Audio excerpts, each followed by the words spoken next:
Muito boa tarde a todos. Isso, para mim, aqui, agora, nesse momento em especial, é uma jornada do coração. Quando estava chegando ontem para a cerimônia de abertura aqui do Congresso, uma servidora que, talvez não tanto tempo quanto eu, mas que já tem um bocado de tempo PGM, virou-se para mim e disse assim: seja bem-vindo à sua casa. Eu subi de coração leve. Né? Seja bem-vindo à sua casa. E me sinto muito na minha casa, não só pelos muitos amigos que vejo aqui, colegas de batalhas várias, né?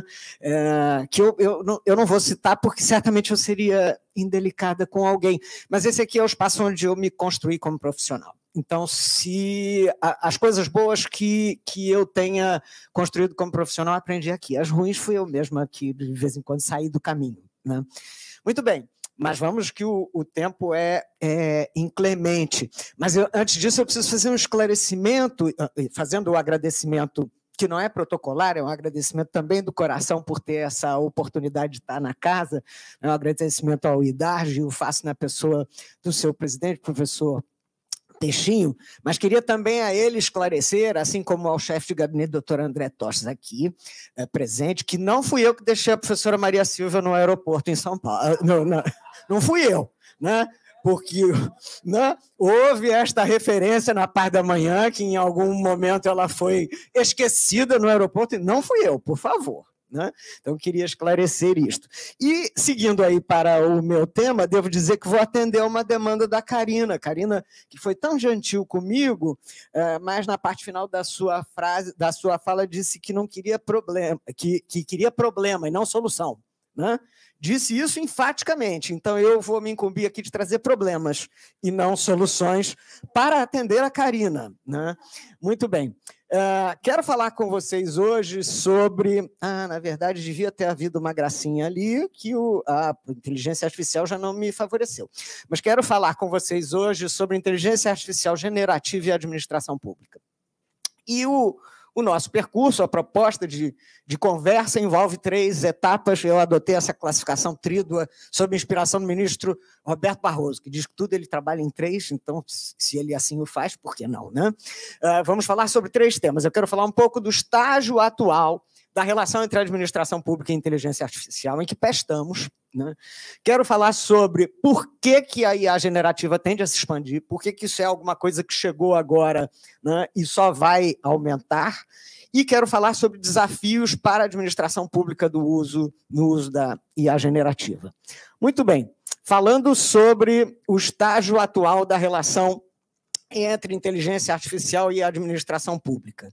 Quer dizer, o que a inteligência artificial tem proporcionado para a administração pública, consideradas as unidades administrativas que delas se valem? O principal ponto, a ideia síntese, é que ela proporciona um aumento da capacidade analítica da administração.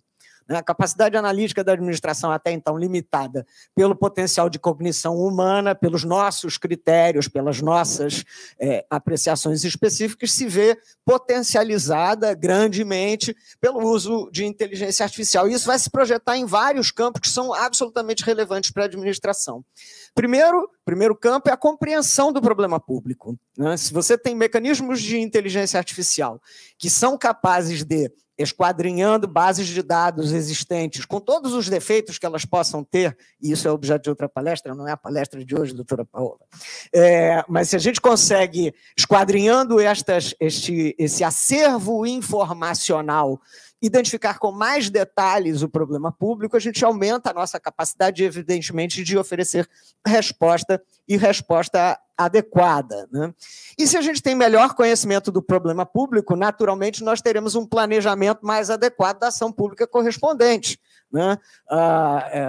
Quando Karina nos falava do sandbox regulatório, quer dizer, a gente está um pouco nesse caminho. Né? Vamos conhecer alternativas de resposta a problemas públicos para a gente planejar uma ação pública mais adequada, e a inteligência artificial tem nos municiado em relação a isso. Outro elemento em que inteligência artificial pode ser particularmente útil à administração pública é a criação de modelos preditivos, porque há vários problemas públicos postos à administração que a gente não pode testar. né? Eu não posso... vamos ver se eu apagar todos os sinais no caminho XYZ, o que acontece. Eu não posso fazer esse tipo de tentativa, né? E os modelos preditivos de inteligência artificial vão nos permitir superar essa limitação para que a gente explore alternativas diversas no âmbito da administração pública. E, finalmente, essa é uma observação que está traduzida num dos livros do Kai-Fu Lee, mas é uma observação muito importante. Quer dizer, nós normalmente nós, agentes humanos, operamos com o que a gente chama de preditores fortes, né? Eu sei que se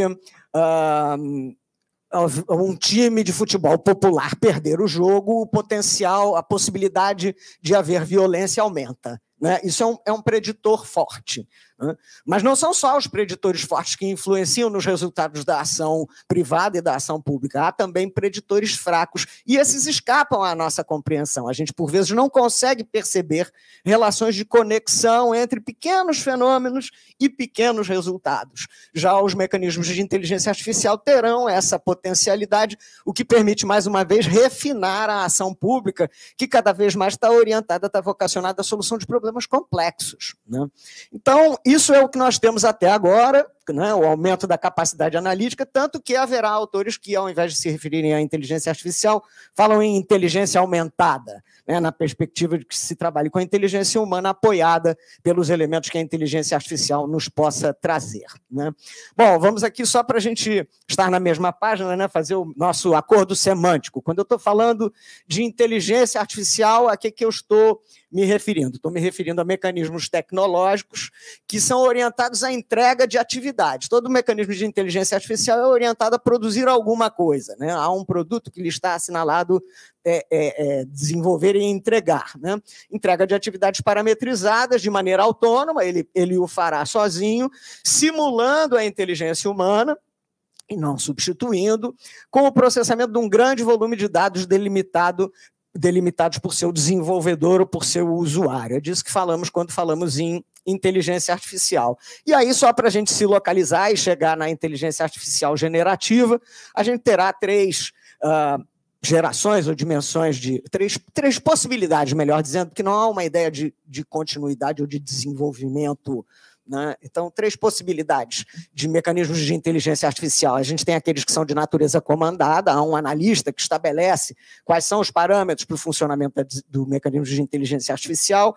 Nós temos aquelas que são de natureza supervisionada, ou seja, elas desenvolvem a atividade, entregam, e aí haverá um validador para dizer, ok, era isso mesmo que eu pretendia de você. E, finalmente, no estágio que estamos, a gente tem os mecanismos de inteligência artificial como machine learning, que são aquelas em que ela mesma, a partir da identificação de padrões e correlações, vai formulando seu próprio aprendizado. Isso tudo numa classificação, numa explicação muitíssimo simplificada para caber o recado em 15 minutos, né? Pois bem, e aí, sigamos. Qual é o nosso novo avanço evolutivo? Ou o que fez a inteligência artificial generativa aparecer, né? E por que ela, de repente, apareceu ao montão? O nosso avanço evolutivo são os Transformers. E não estou me referindo ao Bumblebee, que veio visitar aqui a nossa... Podia, né? Podia, né? Não estou me referindo ao Bumblebee. Estou me referindo a uma funcionalidade, né? E aí, vejam, senhores, eis aqui um advogado explicando algo de grande complexidade de uma área que não é a sua, hein? Mas é uma funcionalidade que se desenvolveu e hoje pode ser aplicada a mecanismos de inteligência artificial que converte dados de todo tipo numa mesma linguagem. Então, no passado, nós tínhamos esforços de investigação para construir inteligência artificial de reconhecimento de imagem. Isso era um grupo que estava pesquisando segundo determinadas ferramentas e critérios. Outro era o esforço de criação de mecanismos de inteligência artificial para processamento de linguagem natural. Outro era um grupo que estava estudando o desenvolvimento de inteligência artificial para outras funções, para movimentação, né? A partir dos Transformers, de novo, que não é o Bumblebee, né? Mas a partir dos Transformers, todos esses elementos que serão trabalhados pela inteligência artificial, a fala, a imagem, o texto escrito, a figura tridimensional, o som, tudo isto pode ser convertido numa mesma linguagem. E o que isso resulta? Por que isso dá um salto, né? Aqueles múltiplos grupos que estavam pesquisando as suas múltiplas funcionalidades de inteligência artificial se alinham. Todo mundo está pesquisando a mesma coisa, porque o mecanismo é o mesmo, quer dizer, tudo a partir do Transformer se converte, né, numa linguagem que é inteligível para o computador, né, por assim dizer, por simplificação, né? E aí você pode ter uma convergência das frentes de desenvolvimento de mecanismos de IA. Por isso que a IA generativa saltou, né? Eu estou fazendo um curso de aplicações de IA generativa oferecido pelo ITS, Instituto de Tecnologia e Sociedade. E a cada aula são uns 20 ou 30 que são apresentados, né? E aí a quantidade de potencialidades que esses mecanismos oferecem, esse é o grande desafio, né, posto para a administração pública, sobre o qual quero falar nos 5 minutos que me restam, né? Esta notícia deve ter, no máximo, 15 dias, né? O Brasil é o 12º do mundo em governo digital. Vimos exemplos disso, né? A doutora Vanessa apresentava aí a evolução da oferta de serviços digitais pelo governo do Estado do Rio de Janeiro. No governo federal, nós temos também uma oferta vastíssima de serviços digitais. Então, é o 12º do mundo em governo digital, mas falha na integração entre os diferentes serviços, né? Então, isto porque nós estamos trabalhando, isso também seria objeto de uma outra conversa, ou pelo menos mais 15 minutos, né? Nós estamos trabalhando a partir de uma perspectiva muito unilateral, quer dizer, constrói-se um sítio para disponibilizar uma porta de acesso para o cidadão, e nós não estamos indo muito além disso. Temos o problema da infraestrutura também, que já foi mencionado aqui, né? A Karina mencionou e tal, da questão da dificuldade do acesso, etc, etc. Então, por conta disso, né, bom, mas isso então nos paralisará, né? Vanessa, então vamos primeiro arrumar isso e depois a gente cuida da generativa. Absolutamente, isso não é possível. Não é possível pela simples circunstância que, se o cidadão consegue usar IA generativa em seu favor, quando ele trabalha com o Mercado Livre, com o Netflix, com a Gol, com a Vivo, com não sei o quê, ele não compreende que ele não possa usar a IA generativa nas suas relações com o poder público. Então, não dá para a gente ficar de fora, vamos esperar para ver, quando a gente tiver arrumado a casa, a gente percorre esse outro patamar, avança nesse outro passo.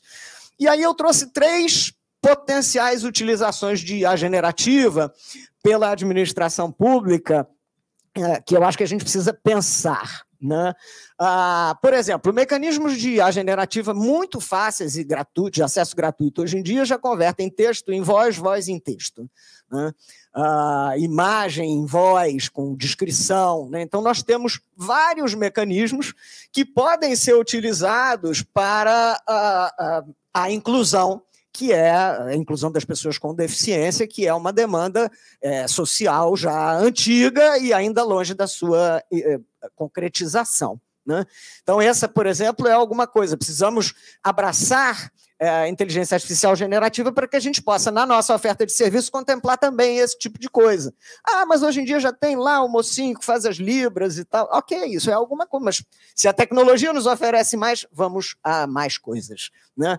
Segundo potencial de utilização de IA generativa é responsividade e formação cidadã.